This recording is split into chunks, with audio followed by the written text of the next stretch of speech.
Tribal India TV में आप सभी दर्शकों का स्वागत है। इस बीच ट्राइबल इंडिया टीवी उज्जैन आई है और उज्जैन में एक विशेष कार्यक्रम में हम लोग आए हुए हैं। सुजलाम एक कार्यक्रम चल रहा है दीनदयाल शोध संस्थान के द्वारा और एक ऐसे विषय पे चर्चा हो रही है जिसमें आदिवासी पहले से ही इसको काम करते आए हैं और ये उसका अभिन्न अंग। आज हम प्रकृति की बात कर रहे हैं, हम पंच तत्व की बात कर रहे हैं। क्षिति जल पावक गगन सबीरा, मतलब ये जो अग्नि, वायु, जल, आकाश, ऐसे 5 तत्वों के बारे में हम जो बात कर रहे हैं, तो ये हमारे आदिवासी समाज का एक अभिन्न अंग है। हालांकि ये हर व्यक्ति के शरीर से जुड़ा हुआ है और शरीर का जो निर्माण है इन 5 तत्वों से हुआ है। आज इस विषय को लेके लोग गंभीर हैं, शहर गंभीर है, लोग इस पे चर्चाएं करते हैं और चर्चाएं हो रही है। तो अभी जो हम पंच तत्व को लेकर, ये जो दीनदयाल शोध संस्थान एक पंच तत्वों को लेके बहुत बड़ा कार्यक्रम कर रहा है और पूरे समाज को, देश को एक मैसेज, संदेश देना चाहता है कि ये पंच तत्व हमारे जीवन का कितना महत्वपूर्ण अंग है। तो मैं आदिवासी के दृष्टिकोण से देखना चाहूँगा कि ये जो बातें आज हमारे समाज में होने लगी है, ये तो बातें हमारा आदिवासी समाज हमेशा उठाता रहा है। चाहे वो बिरसा मुंडा की लड़ाई हो, चाहे तिलका मांझी की लड़ाई हो, चाहे वो टाटिया भील की लड़ाई हो, तो ये लड़ाई जल, जंगल, ज़मीन को लेकर ही होती रही है।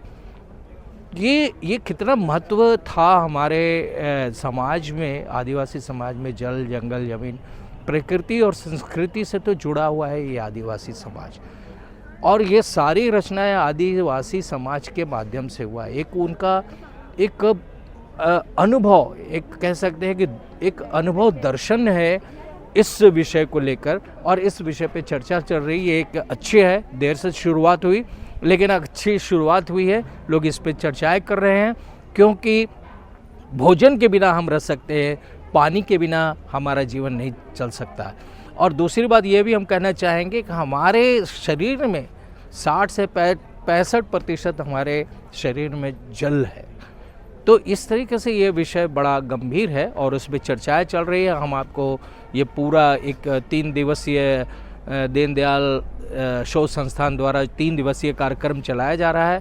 अलग अलग चर्चाएं हो रही है। अच्छा शुभारंभ हुआ है कार्यक्रम का और अब कल इसकी समाप्ति भी होगी और अच्छे अच्छे देश विदेश से लोग आए हैं, इस विषय पे अपना अपना वक्तव्य दे रहे हैं, अपनी अपनी बातें रख रहे हैं। कुछ अध्यात्म की बातें हैं, कुछ दर्शन की बातें हैं, कुछ ज्ञान की बातें हैं, कौन विज्ञान की बातें हैं। तो ये सब चल रहा है यहाँ, और मैं यही आपको कहूँगा कि आप देखिए, समझिए और दूर दूर जहाँ तक हम हो सकते हैं संदेश पहुँचाए। जल, जंगल, जमीन, आकाश, अग्नि, वायु, सबको हम बचाए।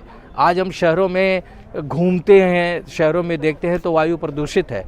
मैं खुद अपना व्यक्तिगत अनुभव बताता हूँ कि जब मैं बड़े शहरों में जाता हूँ तो वायु महसूस होती है, उसमें गंदगी महसूस होती है, वायु प्रदूषण महसूस होता है। जब ये जंगल, पहाड़ में हम जाते हैं तो कितना शुद्ध होता है, कितना अच्छा लगता है, कितना एनर्जेटिक होता है हमारा शरीर, हमें एक शक्ति मिलती है प्रकृति से। तो आप देखिए।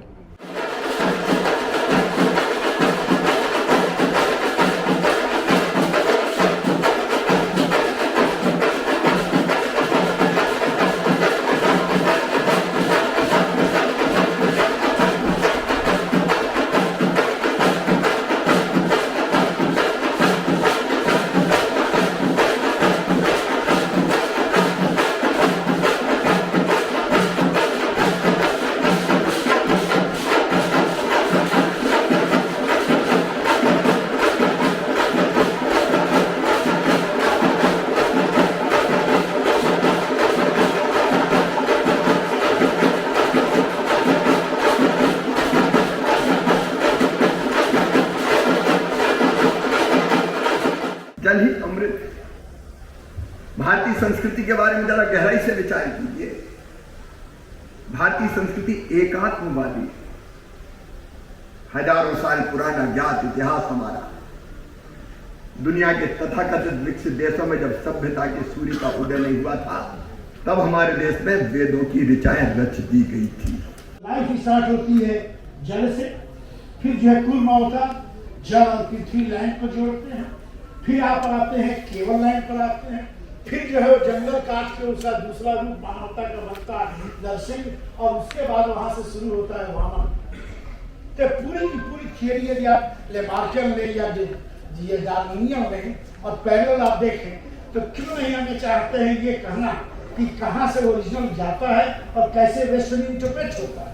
तो यदि हमें वेस्ट में बात बतानी है तो आपको जड़ को और उनको जोड़ के बतानी होगी। ये एक छोटा सा निवेदन है। आदिवासी के दर्शन में आकाश और पृथ्वी को सभी जीवों की उत्पत्ति के लिए मूल रूप में जिम्मेदार माना जाता है।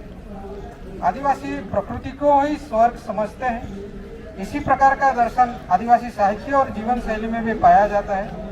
आदिवासियों का पृथ्वी, आकाश और बादलों, वर्षा, पर्वत, पेड़, नदी, समुद्र आदि से घनिष्ठ संबंध रहा है। जब तक मनुष्य अपने आप को प्रकृति से अलग मानता रहेगा, तब तक प्रकृति का स्रोत की हम कमी महसूस करते रहेंगे।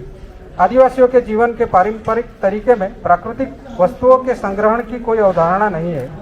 प्रकृति से अनुमति लेकर आवश्यकता अनुसार प्रकृति से चीजें लेना, प्रकृति के मूल स्वभाव को बनाए रखते हुए प्रकृति के साथ अनुकूलन में रहना, यही उनका जीवन दर्शन है। जल एक प्राकृतिक स्रोत है। यदि हम किसी भी प्रकृति स्रोत का संवर्धन करना चाहते हैं तो उसका संवर्धन तभी संभव होगा जब हम उसे प्राकृतिक पद्धति से करेंगे। जलाशयों, तालाबों या कुओं की खुदाई से जल संवर्धन संभव नहीं है। जल संवर्धन के लिए जल की प्राकृतिक स्वभाव को हमें समझना होगा। जल का स्वभाव है बहना। पानी के प्रवाह को रोकने से जल का स्रोत कमजोर हो जाएगा और धीरे धीरे जमीन से पानी निकलना बंद हो जाएगा। इसलिए मनुष्य को यह सोचना पड़ता है कि उसकी कोई भी क्रिया या व्यवहार प्रकृति के किसी वस्तु की कार्य प्रणाली को नुकसान नहीं पहुंचाता है ना, इसका ख्याल रखना होगा। आदिवासी समुदाय हमेशा से पानी, जंगल और जमीन बचाने की बात करता रहा है। आदिवासियों के पूर्वज प्रकृति के साथ रहते थे, प्रकृति के हिस्से के रूप में रहते थे, इसीलिए उन्होंने प्रकृति को समझा है। आज प्रकृति को व्यवस्थित रूप से नहीं देखते। प्राकृतिक संसाधनों को उपयोग का साधन के रूप में माना जाता है। इसलिए प्रकृति के साथ हमारा संबंध बदल गया है, जिसका खामियाजा हम आज भुगत रहे हैं। इसके लिए सबसे बड़ा जिम्मेदार हमारी जीवन शैली। आदिवासी और जल संरचना को समझने के लिए आदिवासियों के संपूर्ण जीवन शैली को हमें समझना होगा। सिर्फ पानी पर ध्यान देने से काम नहीं चलेगा। पानी के साथ साथ जंगल और जमीन का मामला भी उतना ही अहम है। यदि भूमि और जंगल प्रभावित होते हैं तो ये पानी को भी प्रभावित करेगा। प्रकृति के प्रत्येक प्रक्रिया आपस में जुड़ी हुई है। आदिवासियों के जीवन का तरीका उनके लोक जीवन में और रचनात्मक साहित्य में भी देखा जाता है। जिस तरह से कच्छ और राजस्थान में जल व्यवस्थापन की प्रणाली देखी जाती है, इसे आदिवासियों में हमें दिखाई नहीं देती है। हम समझ रहे हैं कि गुजरात के खास मैं इसलिए इस जाति के आदिवासी जाति के बारे में यहाँ बताना चाहता हूँ क्योंकि वो मध्य प्रदेश के साथ भी जुड़ा हुआ है। गुजरात के जो भील है उसमें राठवा जनजाति, जिसके पास एक कहानी मिलती है। इस कहानी में हमें यह मालूम होता है कि इस संसार की रचना है वो बारिश और पृथ्वी के संयोग से हुई है। इसी प्रकार पृथ्वी को माता और आकाश को पिता मानकर उनकी कला संस्कृति है वो विकसित हुई है। उनका सबसे जुड़ा हुआ उनकी जो समाज की जो पहचान है वो पिठोरा, वो एक अनुष्ठान है। वो कई लोग उसको चित्रकला भी तौर से भी जानते हैं, लेकिन वो एक अनुष्ठान है।